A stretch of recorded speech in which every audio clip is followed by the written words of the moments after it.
a la lista. Procedo a llamarles. Yanira Jacopa.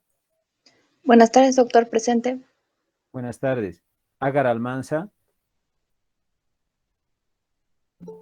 Iván Arancibia. Presente, doctor. Paul Ávila. Presente, doctor. Buenas tardes. Buenas tardes. Lito Ávila. Carmen Barrón. Lourdes Barrón. Buenas tardes. Enzo Benavides.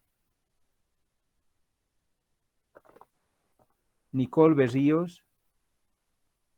Presente, doctor. Noemí Bolívar, perdón. Noemí. Presente, doctor. Maya Bustamante. Claret Calderón. Buenas tardes, doctor. Presente. Buenas tardes.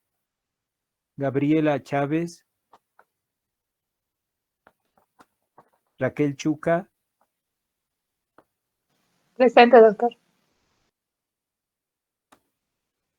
Mabet Copa. Presente, doctor. Buenas tardes. Buenas tardes. Silvia Cruz. Presente, doctor. Buenas tardes. Buenas tardes. Rolando Cruz. Presente, doctor. Buenas tardes. Buenas tardes. Mariela Cruz. Buenas tardes, doctor. Presente. Buenas tardes. Gino Diverno. Presente, doctor. Buenas tardes. Buenas tardes. Luis Fernando Donaire. Presente, doctor. Buenas tardes. Buenas tardes. Laura Encinas. Presente, doctor. Fernando Escobar. Adriana España. Jimena Flores. Presente, doctor. Buenas tardes. Buenas tardes. Andrés Flores. Presente, doctor. Reina Flores. Presente, doctor. Buenas tardes. Buenas tardes. Noelia Flores. Alejandra Guerrero.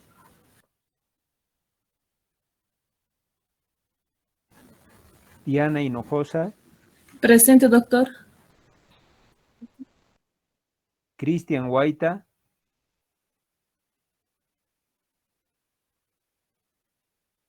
Orlando Castro. Presente, doctor.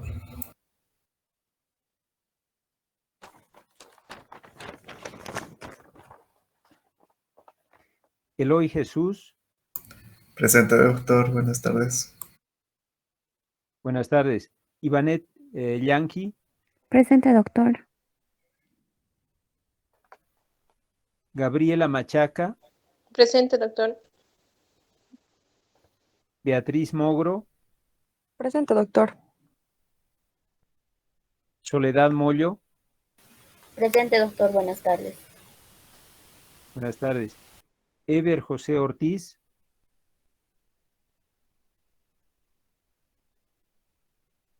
Araceli Otondo. Presente, doctor. Valeria Peñafiel. Presente, doctor. Pablo Manuel Quevedo. Buenas tardes, doctor. Presente. Buenas tardes. Janina Quispe.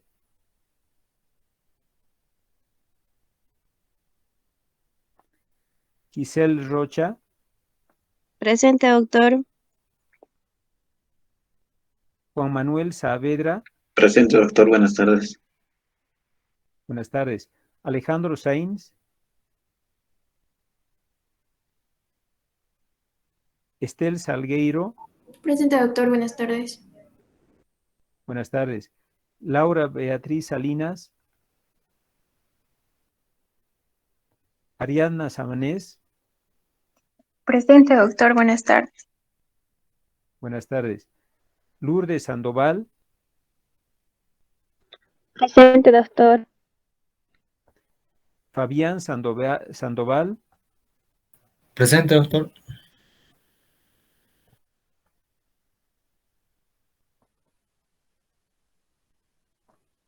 Cristian Silva.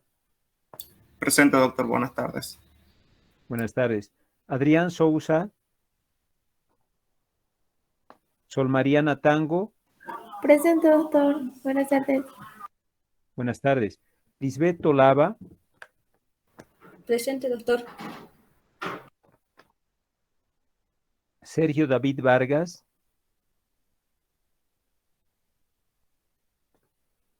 Luis Sven Vargas. Presente, doctor. Araceli Vargas.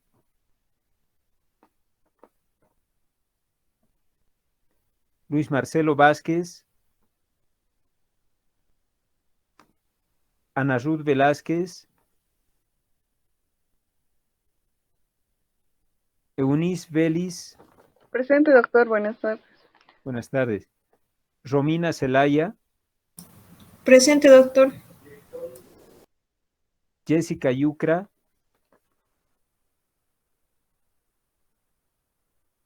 Bueno, procedamos entonces con nuestro tema. Recuerden que estábamos hablando de esto de las infecciones respiratorias bajas y evidentemente habíamos terminado ya todo lo concerniente a las altas, pero estábamos en el tema 2 de las infecciones respiratorias bajas, habiendo hablado primero de la bronquiolitis, una entidad muy frecuente en los niños, con mucha morbilidad y mucha mortalidad, por supuesto, y que habíamos dado algunos lineamientos importantes para su tratamiento.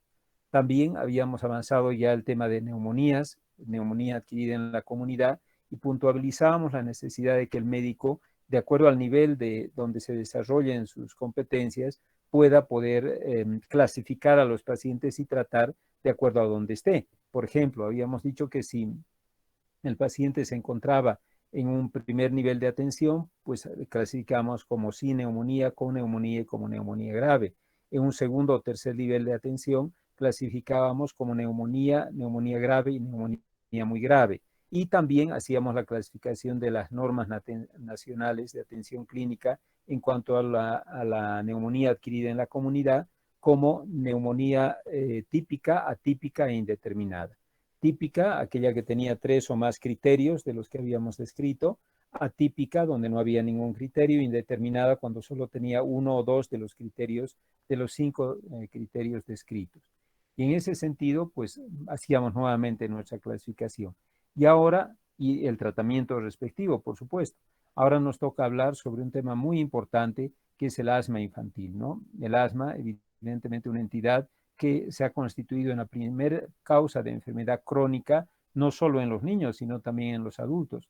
Por lo tanto, obviamente es muy importante a tomar en cuenta esta entidad. Voy a empezar compartiendo con ustedes la pantalla para que vayamos a hacer el seguimiento de este tema.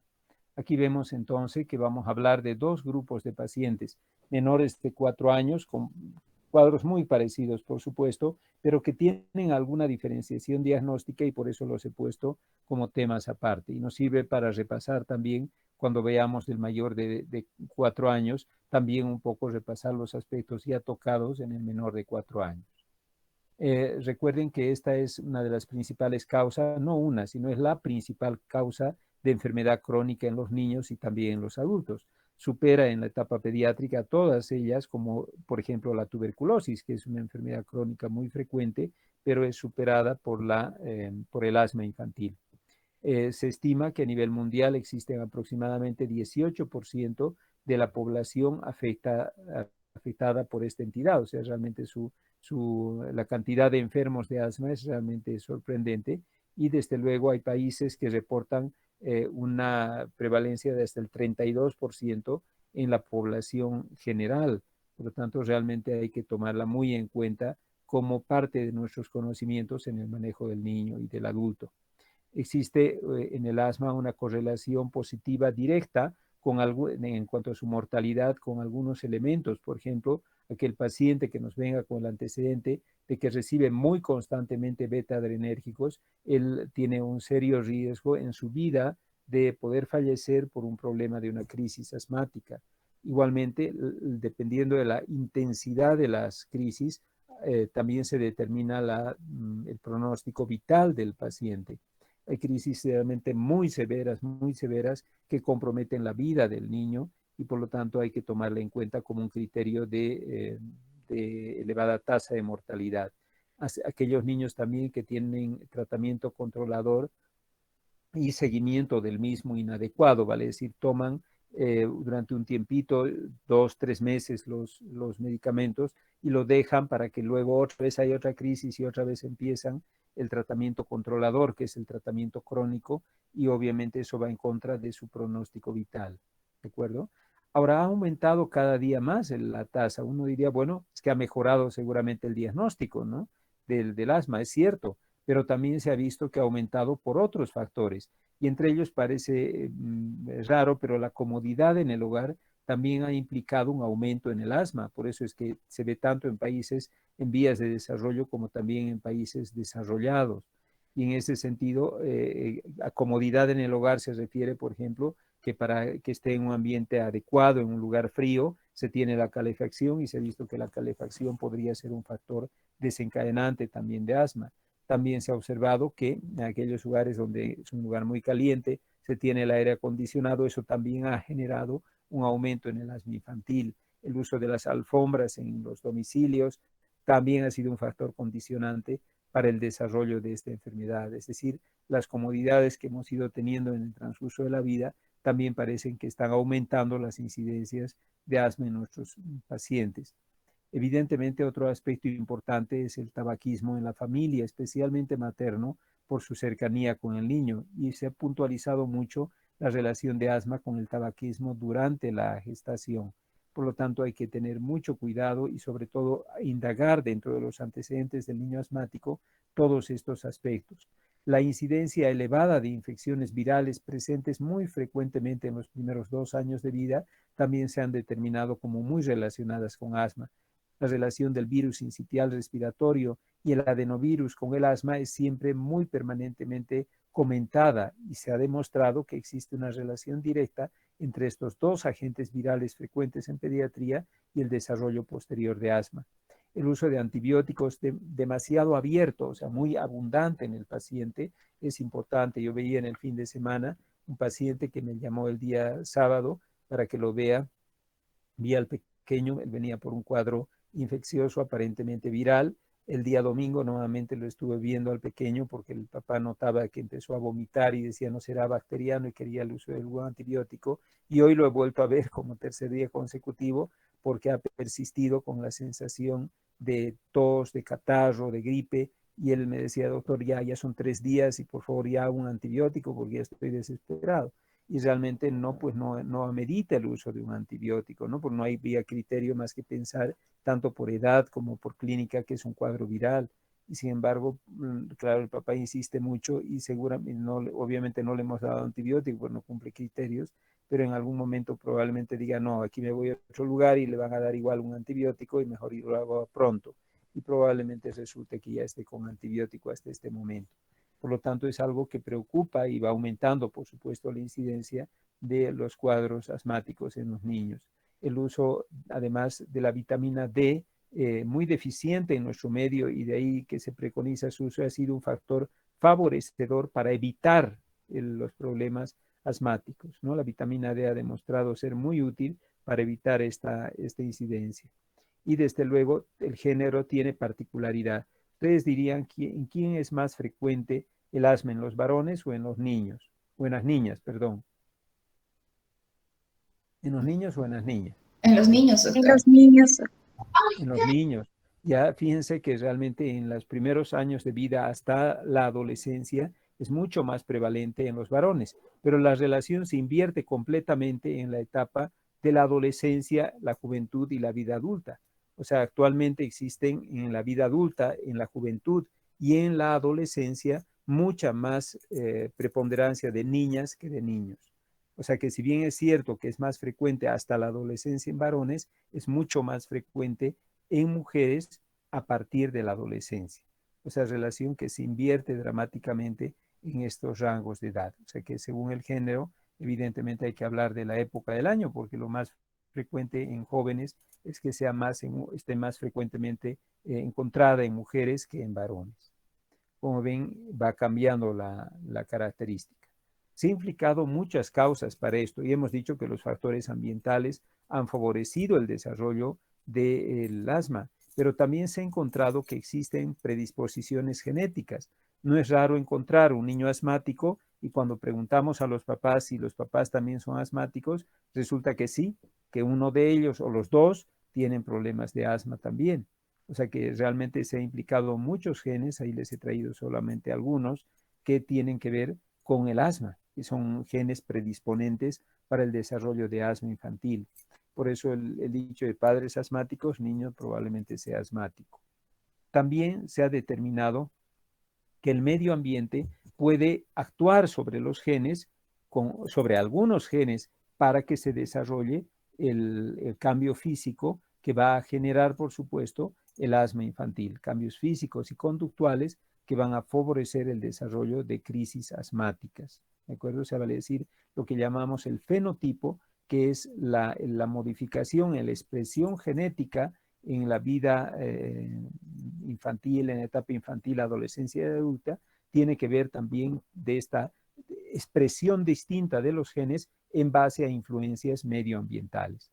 Ahí está, por ejemplo, la influencia del ejercicio, la influencia medioambiental del clima, la altitud, el humo, el polvo, los ácaros, es decir, una serie de condicionantes ambientales que van a modificar nuestros genes y que hace que se expresen en una forma diferente que sería el asma, ¿verdad? Entonces eso se llama factor fenotípico. Y el epigenético es aquel estudio donde vamos a ver qué es lo que pasa en los genes para que se expresen de manera diferente. O sea que ese elemento es importante a tomar en cuenta, ¿no es cierto? Y ahí se habla de estos cambios como el epigenoma, vale decir, cambios en el gen que van a manifestarse como un asma. ¿Y cuáles son esos cambios que se dan en los pacientes? Modificaciones en las histonas, por ejemplo, que van a hacer que se remodele la estructura genética del individuo sin cambiar en realidad la secuencia genética, sigue siendo la misma secuencia del DNA, pero evidentemente esta remodelación que se ha dado va a generar cambios en la cromatina y por lo tanto probablemente todas estas modificaciones van a ser las que van a engatillar el desarrollo del asma. Por eso actualmente en el asma se habla de la genética, la epigenética y los fenotipos propios del asma infantil y del adulto. Ahora bien, ya en el abordaje de un niño no debemos olvidar los antecedentes familiares. Los antecedentes familiares que tienen que ver, por supuesto, con predisposición genética al asma, pero también los antecedentes familiares de calidad de vida.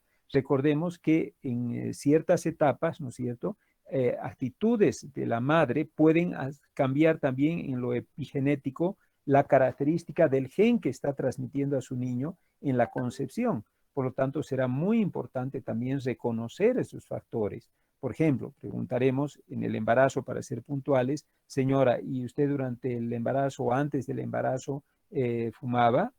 ¿O cómo era su peso antes del embarazo para pensar que le ha predispuesto por cambios epigenéticos a su niño en el momento de la concepción, ¿cierto? La exposición de la madre a contaminantes también es un elemento muy importante en etapa previa al nacimiento del niño y, por supuesto, la exposición del propio niño y la familia a contaminantes ambientales. Los antecedentes preparto es lo que hemos hablado hasta ahora, los intraparto, cómo ha sido el parto, ha sido un parto tóxico, ha sido por cesárea, medicación recibida durante el trabajo de parto y desde luego si en el posparto el niño ha desarrollado ictericia, qué tipo de leche recibía, porque recuerden que hay factores también en el tipo de leche que van a predisponer al niño a alergias y también al asma. La dieta y la obesidad, el asma está muy relacionado con la dieta actual de nuestra población, muy rica en hidratos de carbono, que predisponen tanto a la obesidad como también al desarrollo de asma infantil.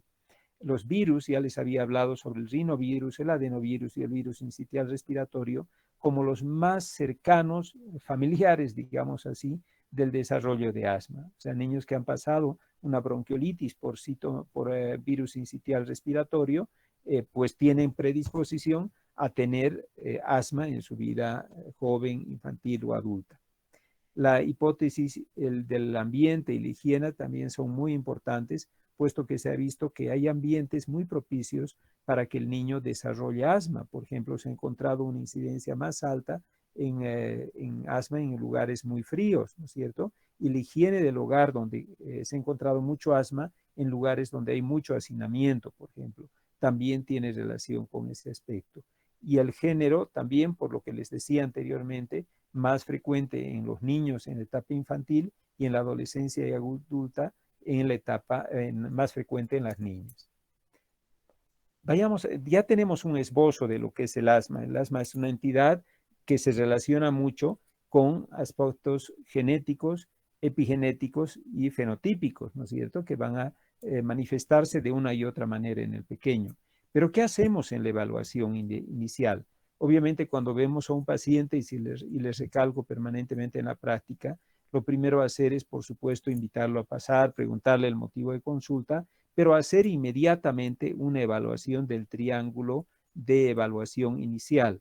Ese triángulo de evaluación inicial tiene que ver no tanto con signos de peligro en general, ¿no ve?, que hemos aprendido en el continuo del curso de la vida a hacer esa caracterización, sino también tiene que ver con la evaluación neurológica, respiratoria y circulatoria en general. Es, en otras palabras, acercarse al paciente y ver esos tres elementos. ¿Alguien me puede especificar a qué se refiere esta evaluación del triángulo de evaluación inicial? Los que han hecho la práctica o los que están actualmente haciendo la práctica lo recordarán. Doctor, primero se evalúa estos tres porque generalmente indica cómo está el paciente en general, y en la circulación vemos lo que es la piel y también lo que son los latidos cardíacos. En la respiración vemos la frecuencia respiratoria, y en el examen neurológico básico es sobre en qué estado de conciencia se encuentra el niño. Ya, correcto, Valeria, tiene mucho que ver con lo que usted comenta. O sea, vale decir, en el estado neurológico me llamará mucho la atención encontrar un niño, por ejemplo, que la mamá lo ha traído porque tiene tos, pero me acerco y veo que el paciente está inconsciente. Ese ratito voy a reaccionar, ¿no ve? O me acercaré, lo miraré y veré que el niño está cianótico. Entonces diré, no, está cianótico este paciente, urgente, necesito darle oxígeno, no voy a seguir haciendo mi anamnesis. O me acercaré al paciente y observo además que tiene dificultad respiratoria.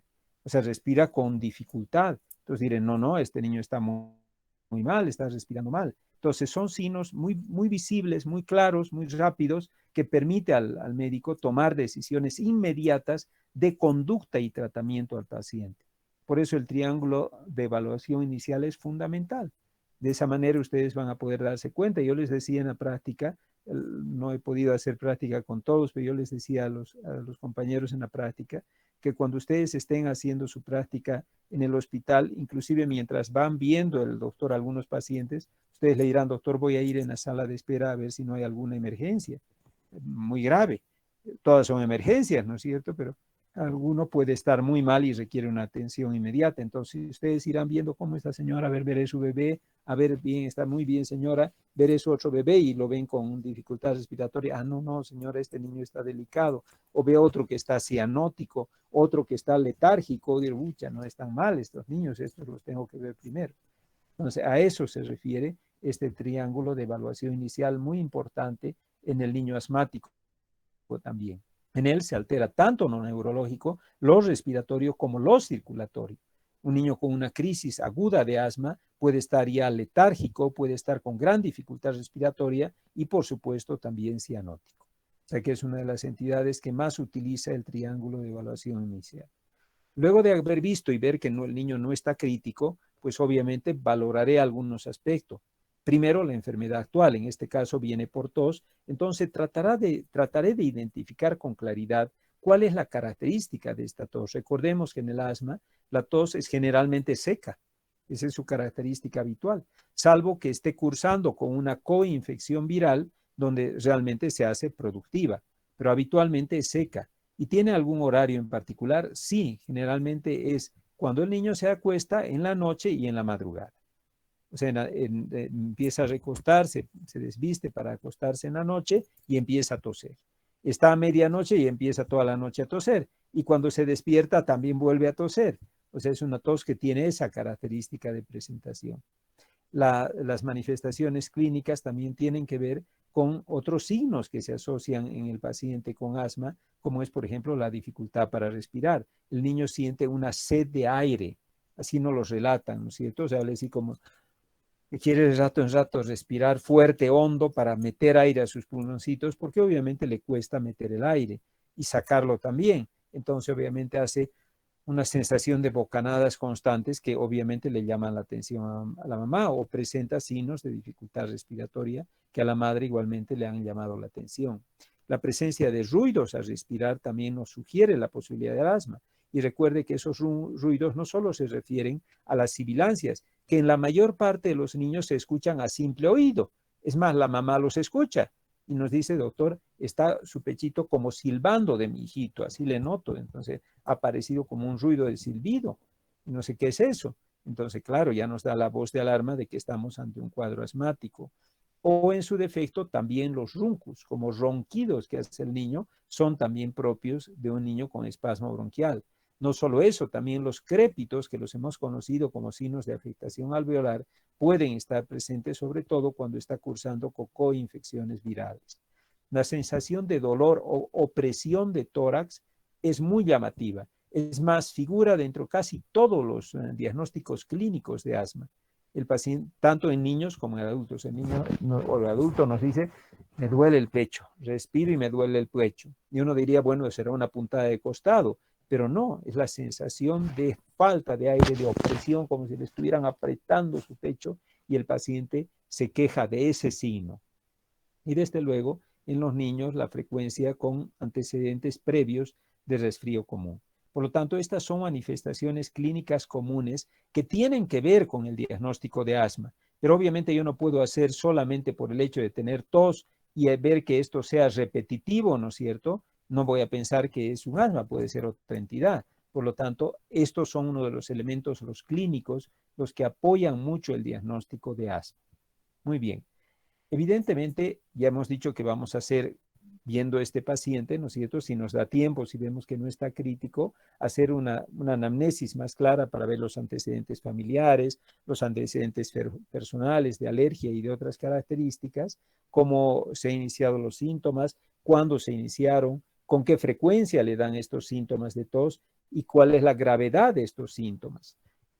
Averiguaremos si esta tos, esta característica de dificultad respiratoria, de opresión torácica, sensación de ruidos al respirar, están siempre relacionadas con enfermedades infecciosas, con fiebre, por ejemplo, o catarro, resfrío, o no, o pueden no estar relacionadas con síntomas de resfrío. Preguntaremos qué tratamiento ha recibido, porque evidentemente eso nos orienta inclusive para el diagnóstico.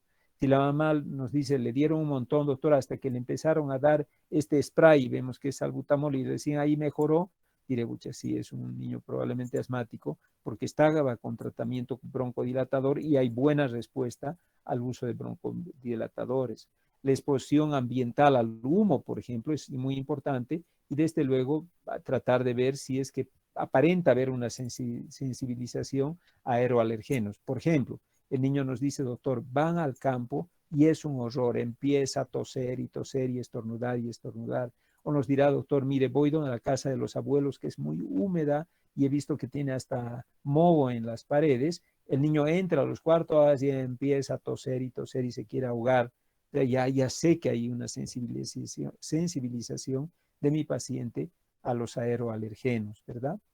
Ahora, ¿cómo definir el asma? Entonces, me dirá usted, ya hay muchos antecedentes, hay manifestaciones clínicas que nos ha dado, pero ¿cómo podemos decir que el paciente tiene asma? La Academia Española y la Asociación Española de Pediatría recomiendan estos 3 elementos como criterios clínicos diagnósticos. Porque usted me dirá, doctor, la espirometría. Sí, actualmente inclusive en este grupo etario que estamos revisando, menores de 4 años, ya se puede hacer una espirometría con los distintos parámetros, obviamente con algunas modificaciones por el rango de edad, pero evidentemente hay algunos criterios clínicos que nos dan el diagnóstico presuntivo de asma. ¿Cuáles son?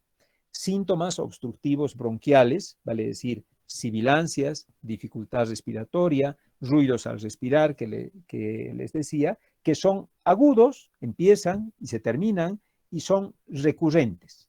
O sea, el papá nos dice, doctor, este episodio que ha tenido ahora lo ha tenido hace 2 meses y anterior a esos 2 meses, hace 3 meses tuvo también.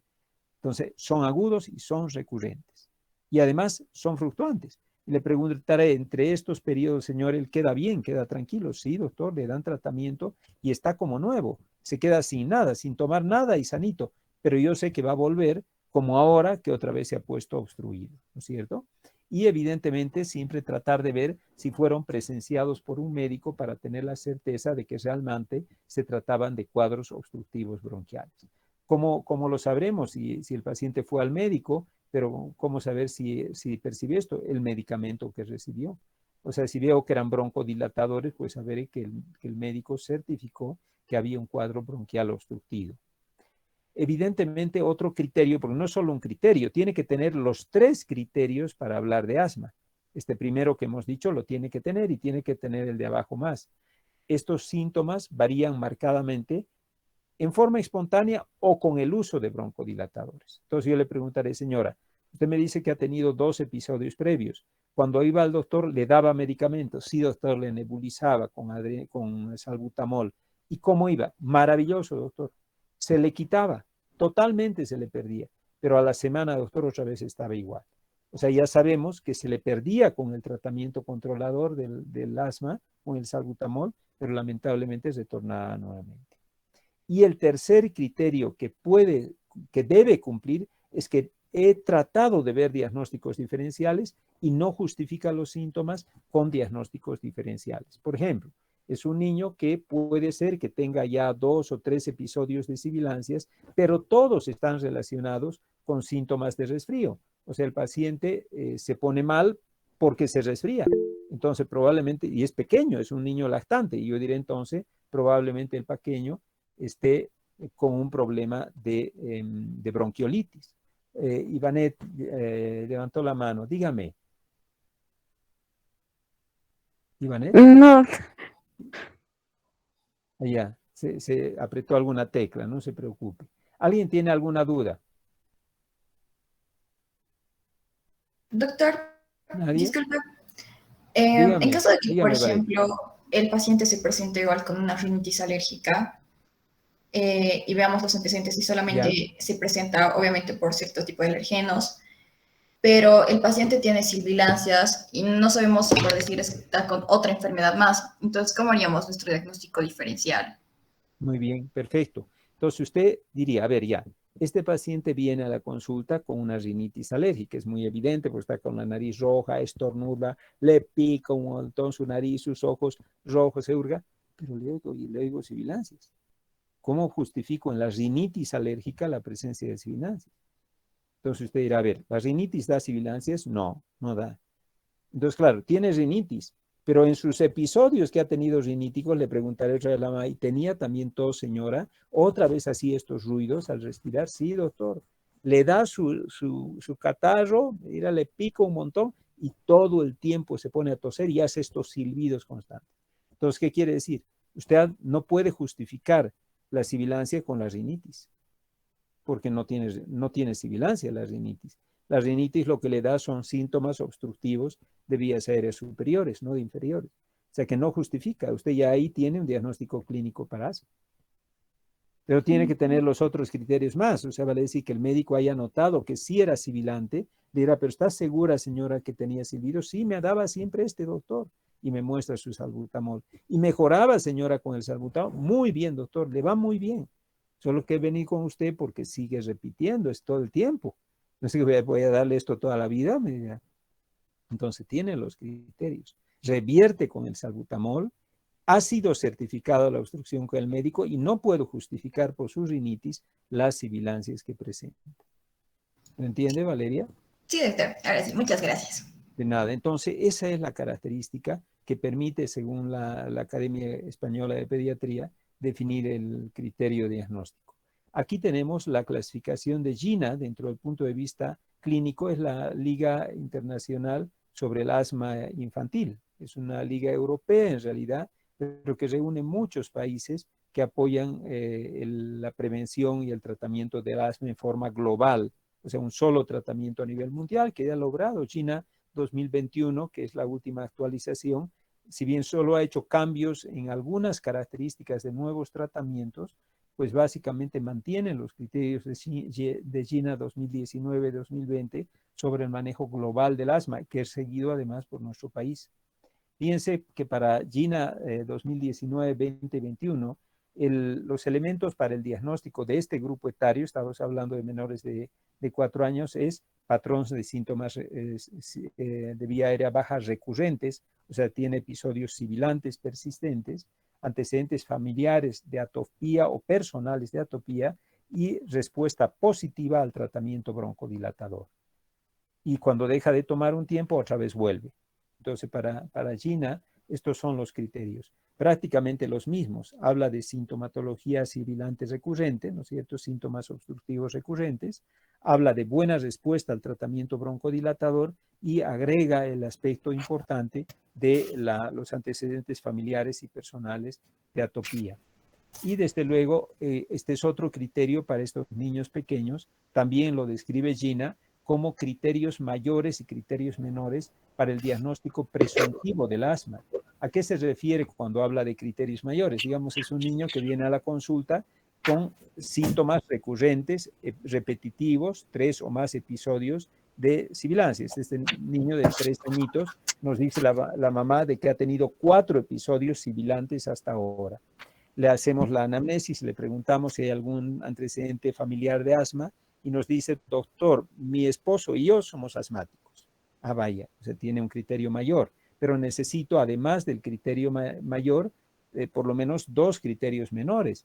Y le pregunto, dígame, señora, estas crisis que le da a su niño no están relacionados con, por ejemplo, alguna ingesta de algún alimento, algún problema. Sí, doctor, come huevo y le empieza a dar sus crisis. Ah, vaya. Y con resfríos también le afecta. No, doctor, así de repente le da. Cuando va al campo también, digamos, está en contacto con las plantas, le da, pero resfríos no, generalmente no le da. Y si hacemos un análisis de sangre y encontramos una eosinofilia mayor a 4%, apoyará un criterio también menor. Esta es otra forma de poder evaluar y ver si realmente el niño puede tener un asma. De estos 3 métodos, ¿cuál es el que más se utiliza? Actualmente este. O sea, vale decir, síntomas obstructivos bronquiales repetitivos, ¿no es cierto? Certificados por el médico. 2, síntomas que varían mucho, o sea, que se pierden con tratamiento broncodilatador adecuado o desaparecen espontáneamente en el transcurso del tiempo. Y desde luego, cuando veo que no hay otra enfermedad que pueda explicar este proceso. Por ejemplo, tengo un niño con sibilancias recurrentes, pero el paciente tiene una tuberculosis pulmonar con una adenomegalia iliar significativa. ¿Qué pensaré en esas circunstancias? Probablemente vaya a pensar de que estoy ante un niño que está con una tuberculosis con afectación bronquial. No puedo justificar los síntomas que presente por sus cuadros broncoobstructivos, por la tuberculosis, no por el asma. O sea que aquí no puedo certificar de decir es seguro un asma porque hay una posibilidad de que los síntomas estén obedeciendo al cuadro más tuberculoso que asmático en sí. A eso se refiere. Es el criterio que más utilizamos y que notamos que está evidentemente muy bien documentado. Ahora, ya para el clínico es muy importante poder hacer una evaluación de la crisis asmática ya dentro del punto de vista del examen físico. Y fíjense que para ello utilizamos solo 3 criterios. Este es el Pulmonary Score. Ustedes van a ver que se encuentra en nuestras normas actuales sobre asma el Pulmonary Score. La mayor parte de los países donde ustedes decidan hacer la especialidad, siempre les van a mostrar el Pulmonary Score como elemento muy clave en el diagnóstico clínico del grado de asma o la severidad del asma que presenta nuestro paciente. Y es el que realmente se utiliza con mayor frecuencia. En este Pulmonary Score, Fabián Sandoval está activado su micrófono y podemos escucharle lo que se va moviendo. Si podría silenciarlo, por favor, gracias. Entonces, les decía que evidentemente este es uno de los parámetros que más utilizamos. En realidad, toma en cuenta 3 elementos, les decía. 1, la frecuencia respiratoria, la presencia de sibilancias y el uso del esternocleidomastoideo, o sea, la musculatura accesoria, para la dificultad respiratoria que presenta el paciente. Sería 0 cuando está dentro de rangos de frecuencia respiratoria según la edad adecuados.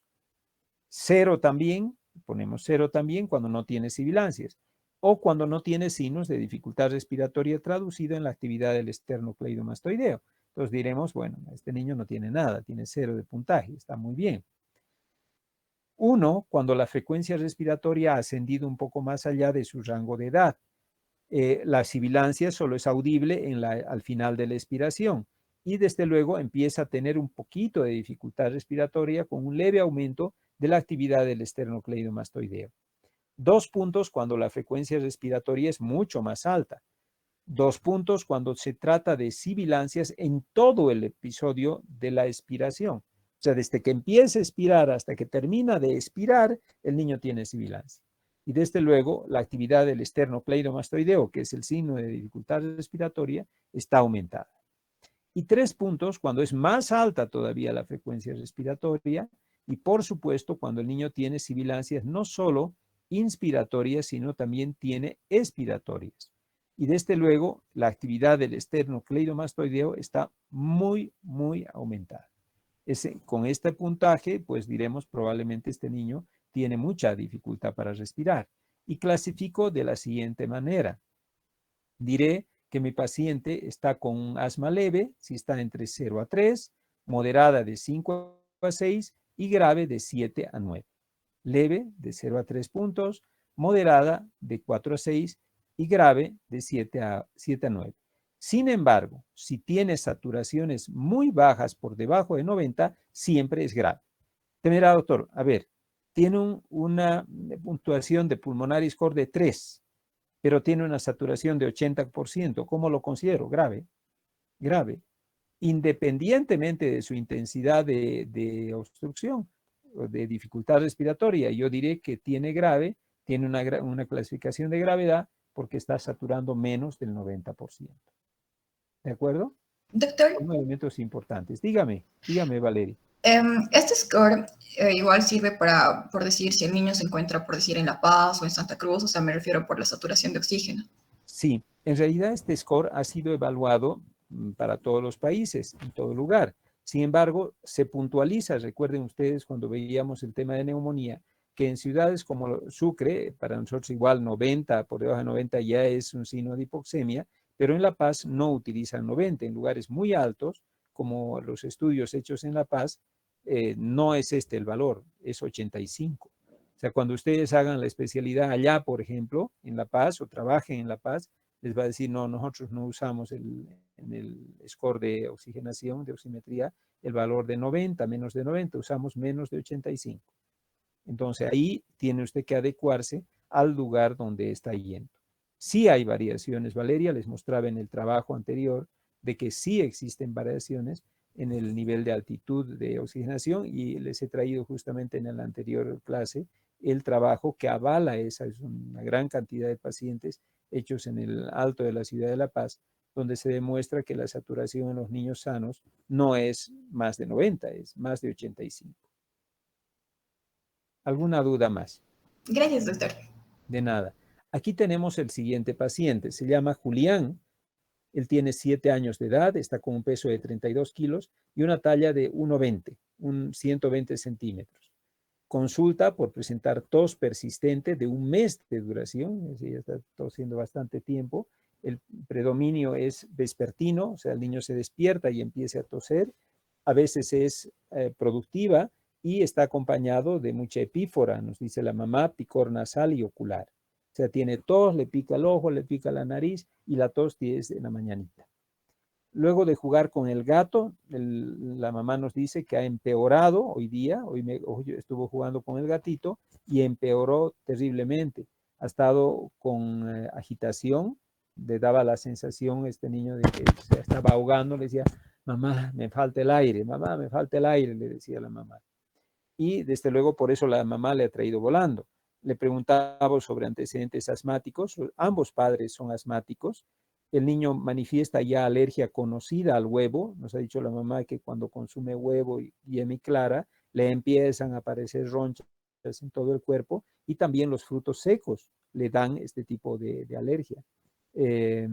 También tiene cuadros similares al actual sin causa, producidos anteriormente, pero se han quitado espontáneamente y ahora le preocupa porque nunca antes se había quejado de esa sensación de compresión torácica y anteriormente sí tenía ruiditos al respirar, se agitaba, pero se le quitaba, el doctor le daba un jarabito, nos dice, o le pinchaba de algo y se le perdía y a veces ya ni lo llevaba, doctor, y se le perdía igual, me dice, pero ahora ya no se le está perdiendo y le está dando una sensación de falta de aire. Con esta característica, ¿ustedes dirían que hay la posibilidad de que el niño sea asmático? ¿Cumple los criterios que hemos hablado aquí de la Academia Europea o de la Academia Española de Pediatría?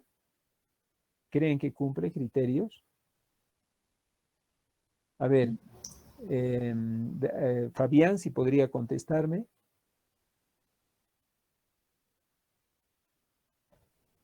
Javier Sandoval.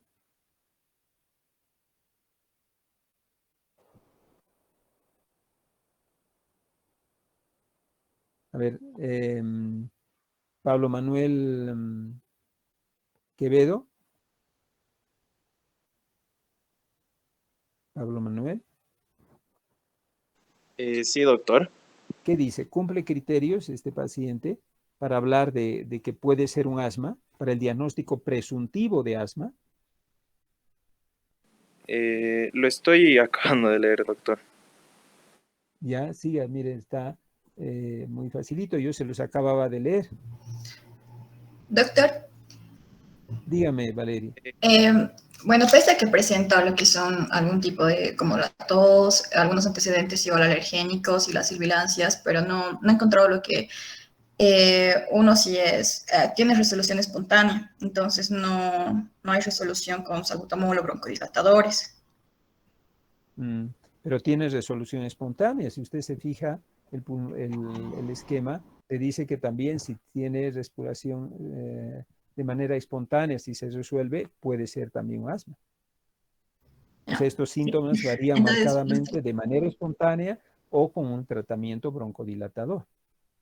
Sí, doctor, entonces sí cumpliría todos.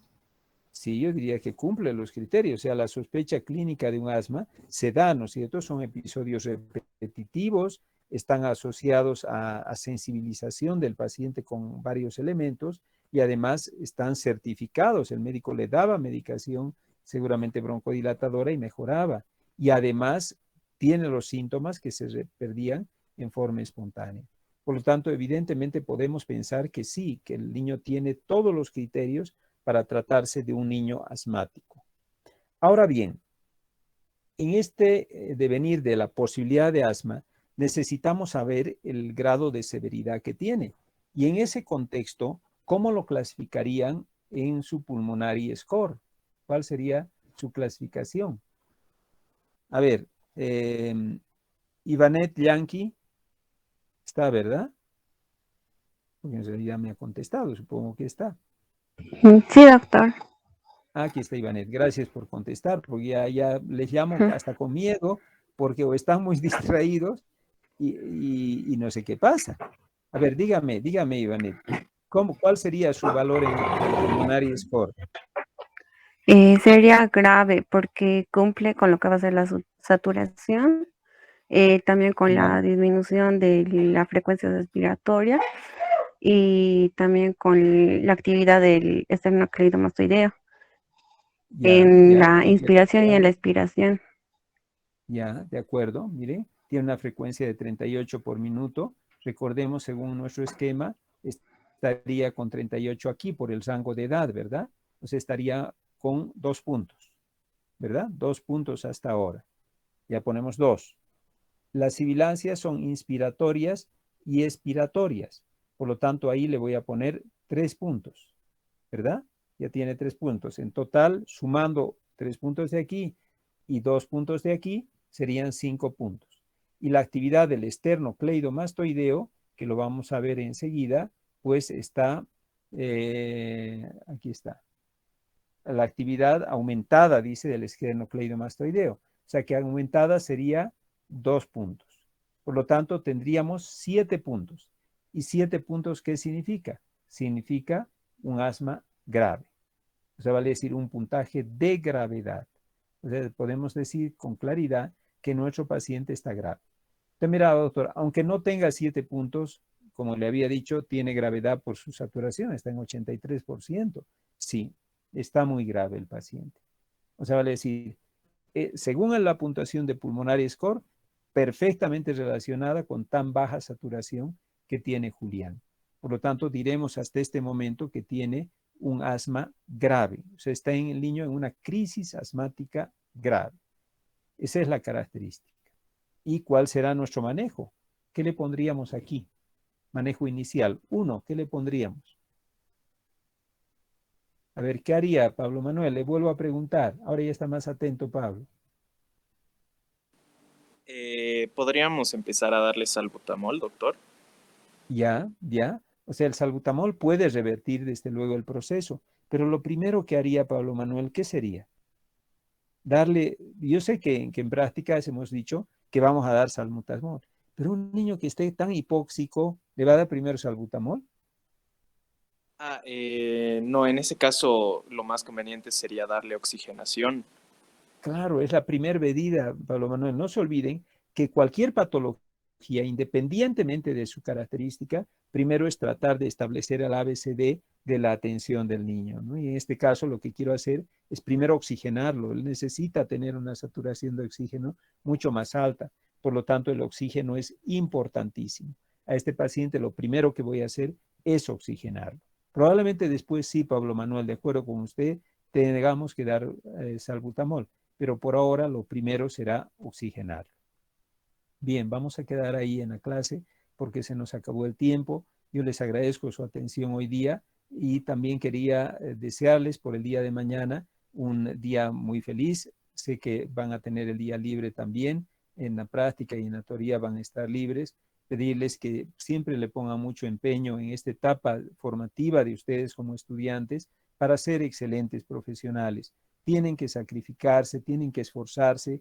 Las situaciones en el estudio no son siempre fáciles, no siempre estamos listos para aprender, sino que a veces sentimos de que el tiempo nos está apretando, pero tenemos que tener la fortaleza suficiente en base a nuestros principios, en nuestra dedicación, ponerle todo el empeño para salir adelante, ¿no? Para estudiar, para mejorar y ser realmente luego excelentes profesionales. Pensar en que eso hemos decidido estudiar desde que hemos entrado a la facultad, probablemente de mucho antes inclusive. Ser médicos ha sido nuestra vocación y por lo tanto mantengan esos principios bien despiertos y dedíquenle mucho tiempo al estudio. Es un día de festejo, pero es un día también de reflexión para que sigamos adelante y mejoremos día a día nuestra formación profesional. Que les vaya muy bien mañana, que disfruten el día y nos veríamos entonces con este tema el día miércoles. Volveremos a hablar del caso clínico y de su tratamiento. Hasta luego, que les vaya muy bien. Gracias, doctor. Hasta luego, doctor. ¿Puede responder, por favor, mi mensaje para mi grupo?